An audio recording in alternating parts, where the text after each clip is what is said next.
My name is Seth, and I am an alcoholic. I do appreciate being here, and I need that. I do appreciate being here, and everybody that helps set up and make these kind of meetings possible. PA and chairs, and just getting all the stuff there is to get together beforehand. So thank you all for setting up, and thank you for asking me. It is a privilege to be able to share in Alcoholics Anonymous experience, strength, and hope.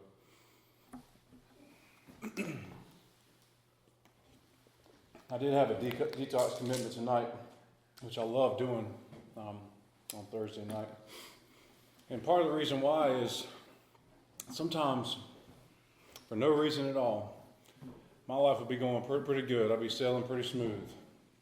And then I'll get home from work one day, and I just won't be feeling quite right. I won't be feeling up here like I like to feel. I'll just kind of be in a funk. Maybe a depression will settle in, and sometimes the hardest ones are when it's just I can't put my finger on why.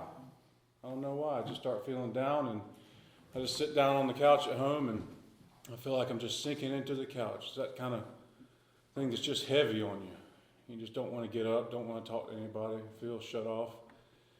And about that time, it'll be a Thursday night around 5 o'clock, and I remember I got a detox commitment. And I'll drag myself out to the car and get in the car and drive over here to detox thinking, man, I wish they could get somebody else to do this. I just really don't feel like doing this. And I'll be thinking about stuff that's going on and noise in my head. And one time in particular, I went into the Reed Heart Center. It's where we meet sometimes, and there was a cardiac doctor giving some families, bad news. And I thought, man, maybe it's not that bad. Maybe I don't have it that bad.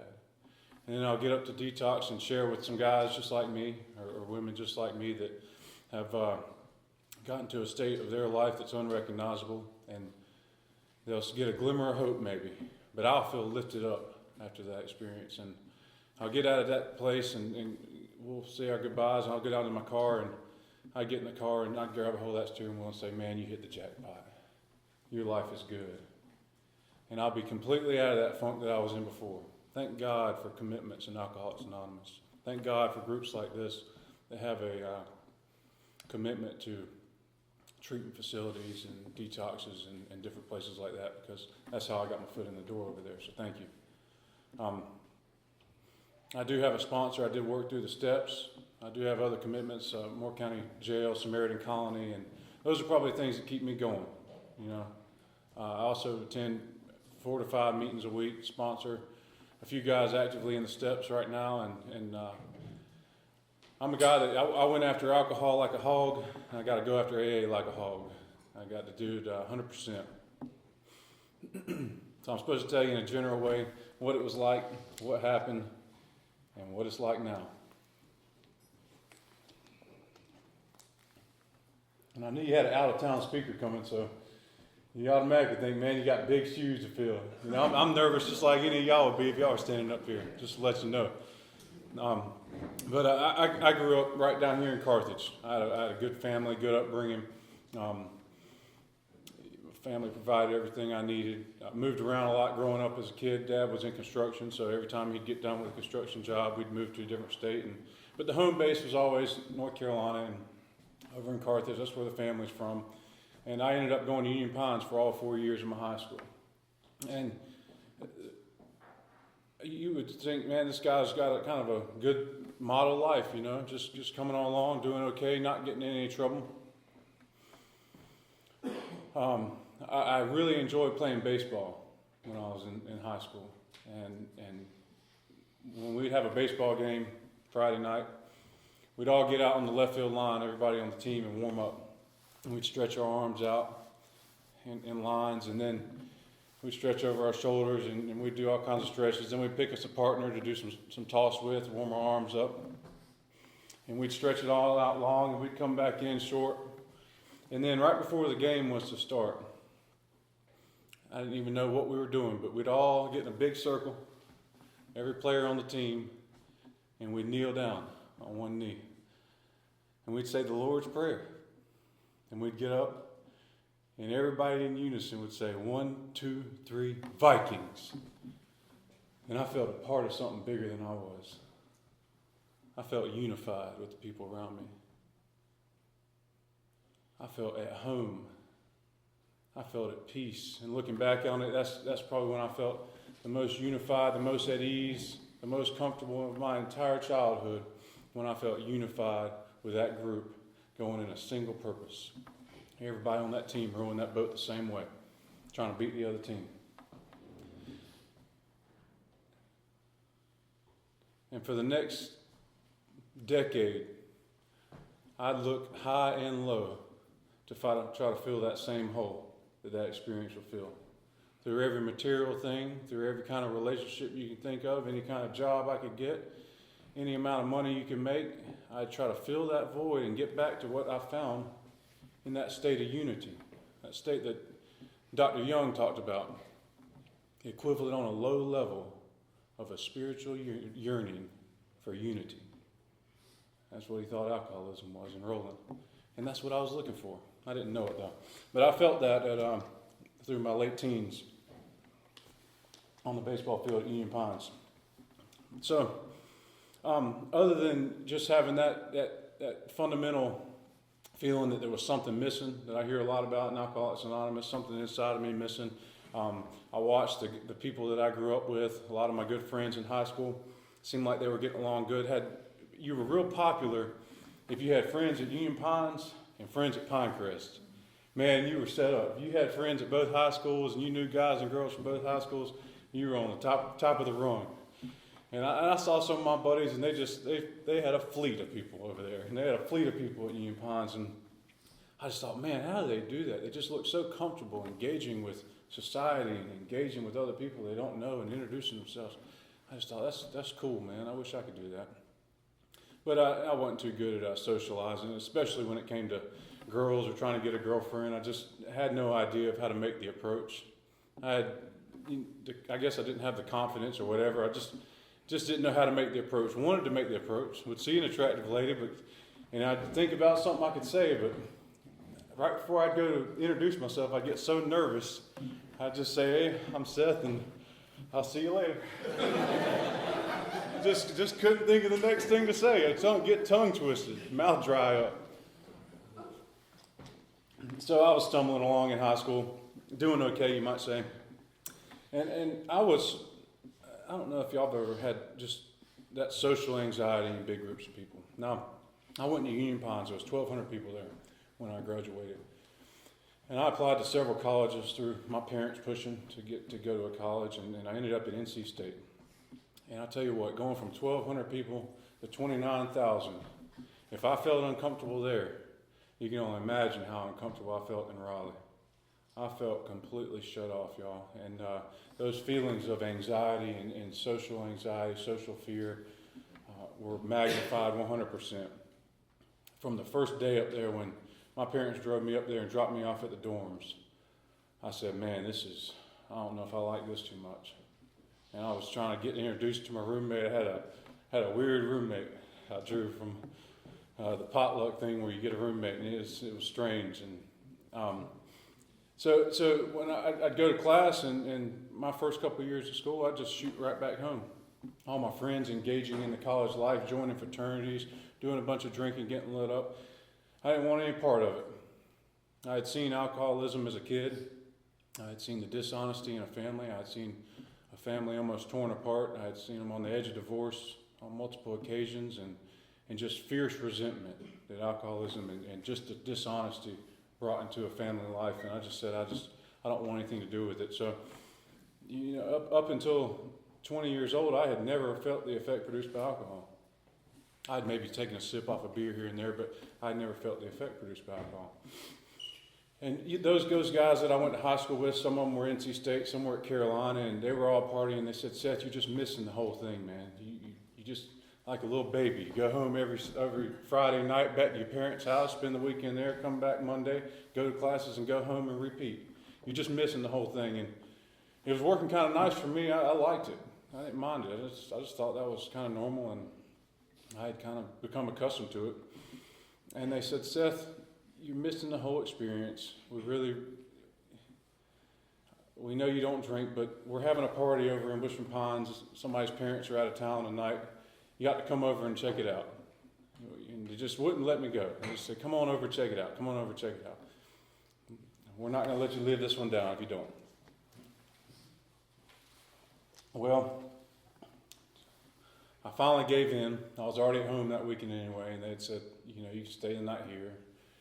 So I drove over there, and just like any other house party, cars up and down the street, all in the front yard, parking on the man's lawn, in the driveway, cars all over the place. And the way the house was built, it was built into a hill where you kind of build the basement into the bottom of the hill.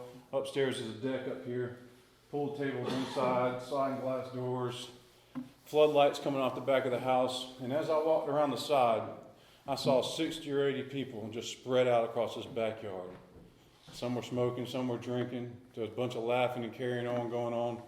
And as I walked around, I don't know if y'all have ever been seized up with social anxiety and self-centered fear. I felt seized up with social anxiety and self-centered fear as I walked around that corner. And I did look out across that group of people, and I didn't want to make complete eye contact with anybody, but I just felt so uncomfortable. I kind of walked around, and I said hey to a couple people I knew, and there were some steps leading up to the top deck of the porch up here, and I just sat down on those steps, and I kind of observed. And my perception of reality to me at that time was this is a hostile group of people. They don't want me here. I don't belong here. Something bad's probably going to happen. The cops might come here. I might get in trouble. And I felt a just intense urge just to leave. And I was trying to plan my escape and plan on how to get out of there without anybody seeing me. So I was just trying to think, I'm gonna have to book out of here in a few minutes. And my friend Jake comes over, and he sits down right next to me with a red Solo cup filled to the top with keg beer.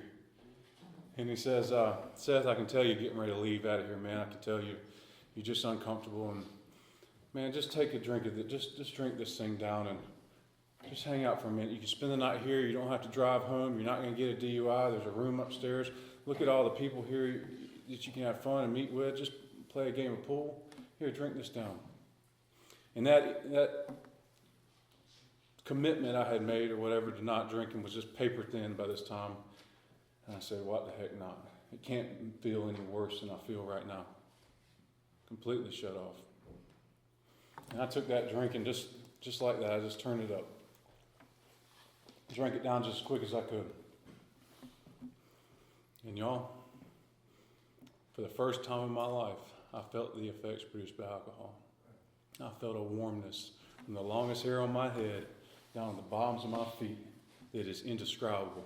A physical goodness that cannot be described. Better and longer lasting than any experience I had had in my life. Not only did I physically feel better, but my perception started to change. The entire party that I had just declared, hostile, don't want to meet me, they started looking very, very friendly.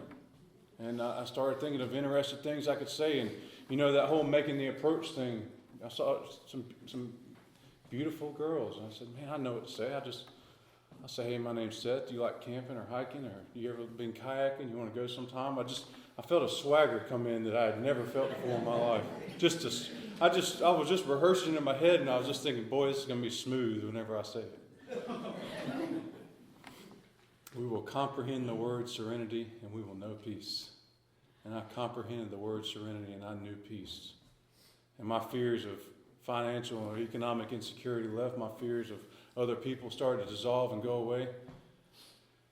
And about that time, as I was just looking across this party thinking, man, I'm in the right place and this ain't so bad after all, two of the most beautiful set of legs I've ever seen in my entire life came walking down those steps right next to me. And I looked over, and without even saying a word, I just reached my hand out just like that. I said, hey, darling, why don't you sit down for a minute? And she sat down. And I immediately knew that alcohol was doing for me what I could not do for myself. She sat down, I was smooth, and I put my arm around her. And I don't know if y'all have ever had your inhibitions just go down and all modesty just flow right out of you. Next thing I know, we're locked lips, tongues in each other's mouth, just right on display right in front of everybody. And I just remember thinking, man, this is amazing stuff. I've gone 20 years of my life without finding this, and this is a great solution to all those internal feelings I had felt for so long. And it was a good night, y'all. It turned out great. I didn't get drunk. I didn't black out. I may have gotten drunk, but I didn't black out. Didn't get in any trouble. Didn't even throw up that I know of. And I kind of came to the next morning. I was upstairs in a bed, and I was by myself, and I was just kind of musing about the night, how great it was, and that maybe I had a girlfriend now. We could be boyfriend, girlfriend. You know, after you kiss in front of everybody, you might as well be, right? And I was thinking, man, you were just so smooth last night. This was awesome. And I don't know if any of y'all ever had a sign. Maybe God was sending you a sign that maybe what you were doing with this drinking thing, you were going down the wrong track. Well, I had one. I get a call about that time when I'm thinking about how great the night was, and it's the girl's friend who I was kissing on last night. She says, you know, that's just not right what y'all did last night. I said, what do you mean? She says, that just isn't right. You know what you did. That's just sick. And I said, what? And she says, you know dang well that was your second cousin you made out with in front of everybody. And have you ever just not been able to accept something you heard on the phone? You just say, well, what? Well, she goes into trying to explain how by blood we were related. And I just said, look, I got to go. I got to go. And I hung the phone up. And y'all, I thought for a second, man, that's kind of rough. But you know what my second thought was? That could have happened to anybody, man. I'm going to drink again. I'm going to drink again fast. And thank God nothing else happened. But I strongly feel that if anybody had that kind of a transformative of a process when they felt the effects produced by alcohol, they would have done it again. And I did it again. And I can't say for sure that I was alcoholic from the first drink. I did exhibit some control over the next 5 years. And from 20 to 25, you would have said, man, Seth's life has taken off like a rocket. I finished up with school okay, still drinking quite often, but finished up with school okay, kept it kind of on the rails, and Dad got my foot in the door to the company he works with, Fluor Corporation, biggest engineering and construction company in the world. Built power plants, nuclear, gas-fired, combined cycle, coal plants all over the United States, all over the world. He got my foot in the door, and I just rode that ladder on up. I mean, in the early days, it was, we work hard and we drink hard. And that's how it was going. And it looked like a lot of the people I was associating with, we work hard and we drink hard.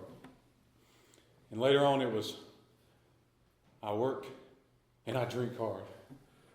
And a little later on down the road, it was just, I drink hard. But I had no idea that progression was coming. Through my early 20s, it looked good. I found myself in a Greenville home office, engineering office, and then down to College Station, Texas, for a 2-unit coal-fired plant outside of College Station, right in Franklin. And here was again. I had, like Bill's story, I had arrived making more money than I ever knew existed as a 22-year-old person, making more than any 22-year-old probably ever should have made at that point in my life. Living in College Station with now 35,000 college students at a luxury kind of apartment complex with a pool and everything, and just thinking, man, we got this thing licked. I got life's number and we're eating it up. And man, it felt like it was just unlimited. The sky was the limit. But what I didn't know was I was establishing alcoholism at a rate faster than I could have imagined. I was drinking nearly every day. And at some point during my 25th year, I think I crossed that line. I don't know when it was exactly, it doesn't matter, but I believe I crossed that line. And what it looked like was I developed the 2 symptoms that are mentioned in the doctor's opinion. Alcoholics are restless, irritable, and discontented unless they can again experience a sense of ease and comfort, which comes from a few drinks. Drinks I see others taking with impunity. And what that looked like for me was I'd be up on that boiler structure, and my job was to look at the piping isometrics, go up there with the drawings, and see how much pipe the superintendents had installed, and go back to the project manager and say, yeah, it looks like they're about 85% with the coal pipe. And go back up and look at steam pipe and come down and tell them, yeah, looks like we're good on steam pipe. Well, somewhere in that 25th year, I'd be up on the top of that boiler structure, and a thought would come into my mind like a lightning bolt. It was like I was plugged in, and here it was. Down there at that end of that dirt road, that gas station, they've got ice cold beer right now. And it'd come right into my mind, and it'd be like the only thing I could see was I need a drink. I'd be dead sober as I am right now, and something in me would say, I need a drink. Restless, irritable, and discontented. I'd say, no, look at this pipe. You got a job to do. You got to keep this job. It's a good career. And it would just be like, on me, man. It would be a mental obsession. And by the time that bell rang at 4:30, y'all know exactly what I did. I shot down the end of that road. I got those 224s in a brown bag and opened them up out the top and took that swig, and finally I could breathe. I needed a drink desperately. I obsessed about a drink. The second thing that started to happen was I developed a phenomenon of craving. I developed a craving for alcohol once I started to drink, and I didn't know that's what it was. And the crazy thing about that is it's called a craving, but in my mind, I just rationalized why I needed to drink more once I started drinking. It was from my very own thoughts and my very own brain would tell me, Seth, get some more, and here's the reason why you need to do it. So after I took those 2 drinks, we'd get home, and in College Station, there was a dueling piano bar on Wednesday nights. And me and Aaron, my roommate, had already been reprimanded a few times for drinking and carrying on and coming in with a hangover the next day or passing out in meetings or whatever. We had already been told, y'all got to stop this. If y'all are going to drink on the weekends, okay, but you can't be coming up here smelling like booze. If you do it again, you're fired. And after I had those 2 beers at the gas station, we'd get home and I'd say, Aaron, let's go over to the dueling piano bar, get some chicken wings, and have a couple beers and come on home. And you'd say, Seth, last time we went over there, you got over there, you ordered shots up, you befriended all kinds of people. Next thing you know, it's 2 a.m. We get home, you bring more people over to the house. It was just a complete chaos. We almost got fired the next day. I'm not going to the dueling piano bar with you. And I'd say, Aaron, brother, we're going to get some chicken wings and have a few beers. That's it. We'll be home by 9:30. And the needle wouldn't have moved, y'all. I meant it 100% with every fiber of my being that I was going to go over there and do that and just have a few drinks. That's it. I had no idea that I had the phenomenon of craving. So we'd go over there and get those few drinks coming, and almost instantaneously it occurred to me that a few shots of Jack Daniels would be nice. Just turn it up just a little bit. Just crank the volume just a little bit. And I'd get the shots coming, and it's almost like a time warp would happen, y'all. We'd show up there at 6, 7, 8 o'clock, and next thing you know, that bartender would go, it's the last call for alcohol. And I don't know if y'all have ever heard that and just felt just unacceptable. This can't be last call for alcohol. That means you can't drink anymore, and that's just not an option. Y'all, if you've had that experience, that is the phenomenon of craving. Or when somebody says the stuff's all out, we don't got any more, it's done. You just can't accept it. That's the phenomenon of craving. And I would experience that, and I might do something tragic that night, I might not. But the main point is I had started to experience the 2 things Dr. Silkworth talks about, mental obsession and the phenomenon of craving. And little did I know my life was out of control. I no longer had control. Alcoholics are men and women who have lost the ability to control their drinking. And that's the state I was at. As you can see, if I had lost control, I couldn't tell you when I was going to drink, when I wasn't, or how much I was going to drink. So in a few months after that job, I probably lasted another year. They brought me into a big HR office upstairs on the 7th floor of the Greenville office. They said, Seth, when you came here, you were a great model employee. You did good. You put together staffing reports for us that you're still using today.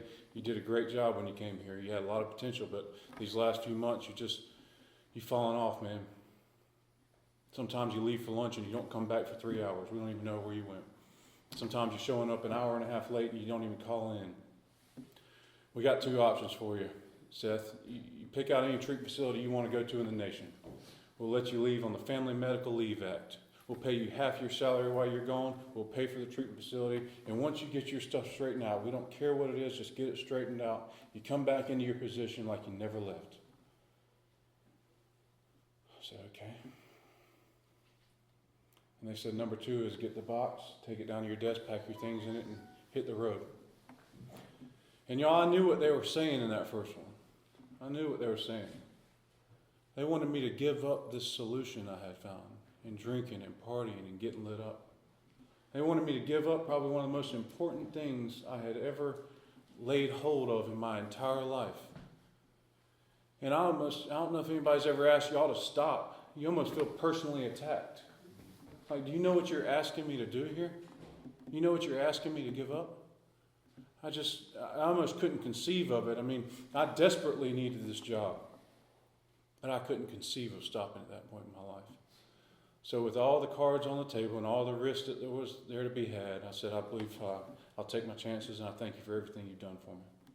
And I got the cardboard box, walked down to my desk, put all the stuff in it, and as I walked out to the parking lot with a $56,000 truck, $850 a month car payment, a $2,200 a month apartment, maxed out credit cards, no savings whatsoever, I said, Seth, what have you done? What have you done? And you know what the first thing that occurred to me to do right then at that very moment? Absolutely. I know what to do. I'm going to go get a drink. And maybe I'll think of something. I believe only alcoholics in that kind of situation, when the world's falling down around them, say, what's the one solution I'll go do? I'm going to go get a drink. My little sister, she'd say, no, you need to get on Craigslist, look for a job, find something. It doesn't have to be what you want, but you need to get this ball rolling right away. You got a lot of bills to pay. You know, she'd start thinking proactively. I say, go get a drink. So little did I know, this thing had its claws in me well before I knew it, and it's a progressive illness. I had no idea. And from that point on, the lie I would tell myself from 25, 26 to 29 was, I'll quit when it gets bad enough. And I fully believed I'll quit when the stakes are high enough. I'll stop or moderate when I really, really need to. And as my life started to plummet out of control, morals and everything went out the window. My mom gave me one of the best gifts anybody's ever given me. Probably the hardest thing for a mother to do. When I was back in their basement at 26 years old, she said, Seth, you're just too dangerous to have around here. She said, we love you and we care about you and we hope you get your life straightened out someday. But you are not welcome on our property, and if you come on our property, you're going to be arrested for trespassing. We've already notified the sheriff's department. We don't want you here. Probably the hardest thing for a mother to have to do. But thank God she had a root in this program and knew about enabling. Because maybe if she had let me stay there, I might still be down in that basement today, just killing myself. But she said, Seth, you got to go. So that's what started my journey. A friend had a metalworking business in Montana. My life was crumbling apart. He said, Seth, why don't you come out here and get yourself straightened up? And I thought about, that's exactly what I need to do. Get away from North Carolina and get my roots in new soil. And I'm going to move out to Billings, and I'm going to get myself straightened up in Billings, Montana. And I went out there and stopped everything just like that. No detox myself in his apartment, and it was rough. And I had my mind made up. I'm going to do it. I'm going to get off all this stuff, and I'm going to stop. And y'all know after 30 days, I started to feel a little better, physically better. And I take this with me everywhere I go. And this mind of mine had already started on its way in about how to get to another drink. And said, there's probably some interesting people down at these bars. You might find a job. Why don't you just go down there and get you a steak, and if you have a couple beers at the bar, meet some people. My very own mind, even sober as I am right now, will always take me back to a drink every time. So the next thing I know, I'm down there at the bar getting drinks. And by this time in my life, I'm unpredictable. I'm completely unpredictable. Over the next few months, I would try treatment. I would try Alcoholics Anonymous meetings. I would feel so uncomfortable in meetings that I would just almost have to jet out the back door. I just feel just stressed out, like I wasn't a part of the group. Primarily, I just didn't want to get sober. I didn't want to. I didn't want to give it up. I wasn't surrendered. Over the next couple years in Billings, my life would just plummet out of control, y'all. I can't even make any sense of it. And somewhere I crossed into this. At one point, it was I'll quit when I really need to, and I had passed that stage and said, well, I'm not going to be able to quit. And early on in my life, I'd be in big cities with my dad in the car, and people would be walking across the street at an intersection, at a crosswalk. And we'd be in the car, and they'd just be taking their time getting across, and our light would turn green. And they wouldn't even speed it up one step. They'd just be walking just like this. Our light's green. I said, Dad, what do they want to get run over? Why don't they get out of the way, beat the horn? They wouldn't speed it up one step. I said, why are they doing that? Well, I found out why.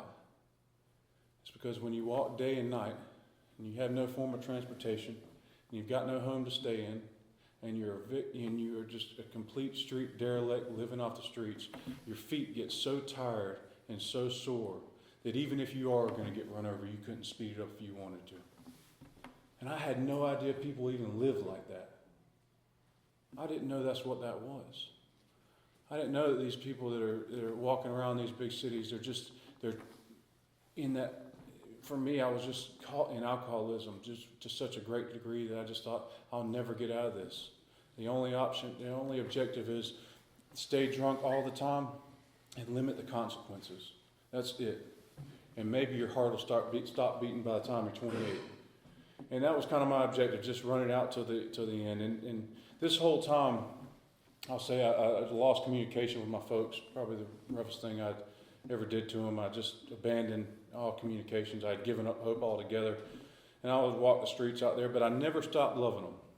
There was always this thing in my heart that said maybe it would be so great to rekindle and make amends someday and rub out some of the record. Well, just like with anybody, the consequences got greater and greater, and I found myself being escorted into the courtroom from jail one day, which I'd already signed a plea deal, thought I knew what was going to happen, and I'll be danged if Denise and Hammond Bennett weren't sitting in the courtroom in Billings, Montana. My dad had taken off 2 weeks of work. They had flown out there. They had gotten word from somebody that I was facing some prison time, and they had flown out there to appear on my behalf and see if they could work a deal. And they had already talked with the district attorney, and they had kind of worked out a little game plan before I even knew it. And I just busted into tears when I walked in. And the judge said, Mr. Bennett, you folks have come out here to appear on your behalf. They've spoken with the district attorney. They're willing to take you back into their custody on an interstate compact back to North Carolina. We'll transfer your probation back there. You'll go into treatment there, live in a sober living house for 9 months, or you can go to prison like you signed the plea deal on. Which one you want to do? I said, I want to go to treatment. I never got where I liked cinder block walls in a little confined space, living in another place, sleeping next to a toilet. I never got where I liked the food in there or the politics or anything. You get kind of normalized to it, but I never enjoyed it. I said, Lord knows this is great. And they said, this is your last shot, Seth. We've already given you chances. You're a flight risk. Every time we let you out, you don't appear in court. And by this time, y'all, the phenomenon of craving was so great that even if I had a major commitment that meant freedom, if I had started drinking, I just couldn't make that commitment. I mean, the big book talks about it. Had a commitment he had to meet. He started drinking a day or so prior and failed to meet the commitment. And that was my life. Well, I got released that day. And there was some conditions to the release. No hanging out with felons. No leaving the Holiday Inn Express way outside of town. No hanging out with your other friends. You got to take random drug and alcohol tests. Just all the basic stuff for anybody. And my parents took me out to this Holiday Inn Express, and we hugged, and my mom kissed me on the head, said, son, we love you. We can't believe this is it. You finally got a chance at life. You finally got a chance to pull yourself out of this jam you've created. I said, I know, I thank you so much. I was just so grateful. I was just elated that here it was, my shot. They said, okay, you just stay here. You've got everything you need. We've got a little prepaid balance so you can get food or anything you need from down here. This probably won't take more than a couple weeks. I said, okay, I can do it. I mean, and this was like living like a king compared to the way I'd been living. A hotel room, clean sheets and a bed, man, this was great. I hit the jackpot. As soon as they walk out that door, y'all, once again, I've got a mind that carries me back to the stuff every time. My mind starts rationalizing. Call your friends, call your buddies. You'd be a coward to leave without saying goodbye to anybody. You don't have to drink or get lit up. Just call them, and you don't have to do what they're doing. Just call them out here. And I called them out there, and they start drinking in front of me. I see others drinking with impunity. I was longing for it. And after I succumbed to the desire again, I passed through the well-known stages of a spree, emerging remorseful. And I drank again. And once the drink ran out, I got to go get more. And once I leave that room, I violated every condition on those papers that they said, this is it, Seth. You've already been violated multiple times. This is your last shot. And as I walked out that door, it was like, what are you doing again? I had no control. And as I walked the streets for those next couple of weeks, it was just pitiful and incomprehensible demoralization. I would often think about the state of my life and how my folks had put their leg out on the line for me so many times, and I had burned it down all over again. And y'all, the tragic place had come where I could drink every drop of liquor there was or do anything else there was, and I couldn't get back here like I used to. That state of peace and contentment. That state of everything's going to be all right, don't you worry about it, there's a solution coming. I could pour any amount of liquor into my body and I couldn't get there. I could still feel the realities of my life crushing in on me. And I would start to have these like emotional mental breakdowns, tearing up for no reason at all. And as I walked along the Yellowstone River, it was a 200-foot sandstone cliff straight down. And I walked along there, I was having one of these emotional breakdowns, tears running down my cheeks, didn't know why. Probably thinking about how the world would be a little bit better off if I wasn't in it, to tell you the truth. And I looked over the edge, and I knelt down on my knees because I didn't want to trip or accidentally fall over. And I looked down there, and there was some just rocks down at the very bottom. And I considered checking out probably more than I ever have. But I said the most powerful few words in complete abandonment I have ever said, which was, please help me. Please help me. I can't go on like this. In a complete state of surrender. And what I know is true after my hindsight is that there's a portion in here that's hardwired.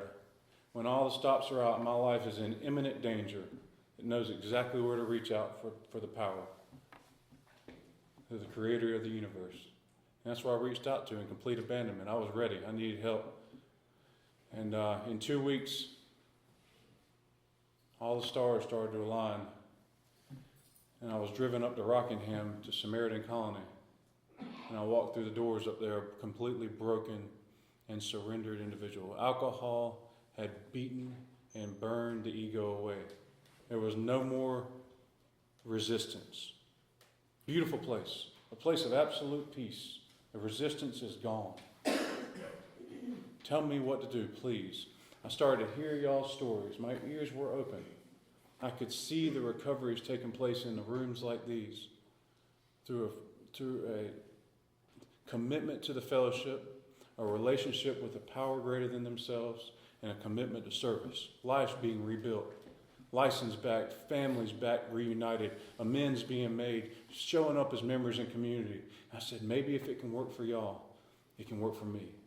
Maybe I missed something all those other times in AA. And my ears were open and resistance was gone. And when they said, Seth, you have the mind of a chronic alcoholic, you need a sober living environment. I said, yes, sir, you're right. I always had a reason I didn't need that. I said, yes, sir, you're right. And they just started making suggestions. You need a sponsor, somebody who you can share parts of your life with and who can help you work the steps as they're outlined in the big book.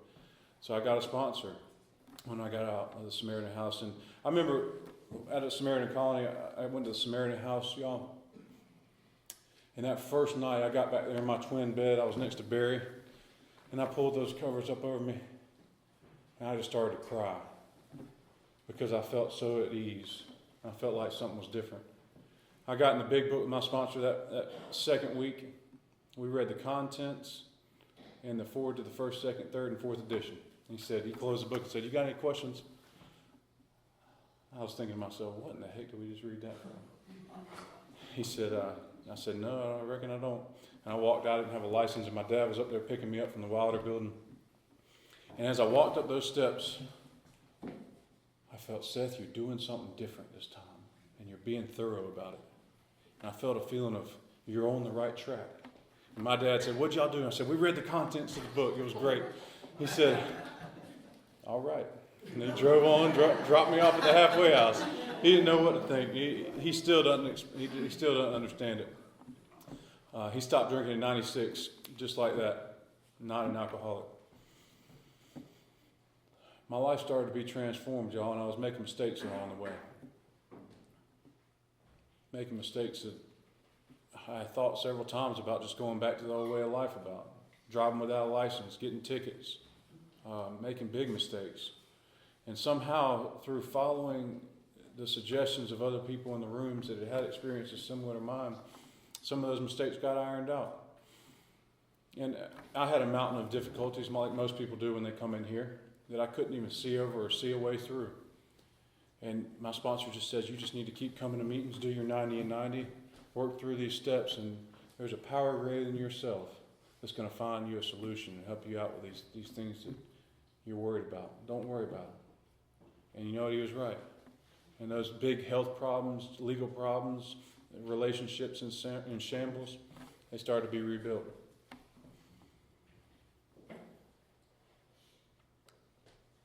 Probably one of the tougher things I went through was the passing of my grandfather. My grandfather used to write me notes when I was in Billings on Facebook. He didn't know how to use Facebook.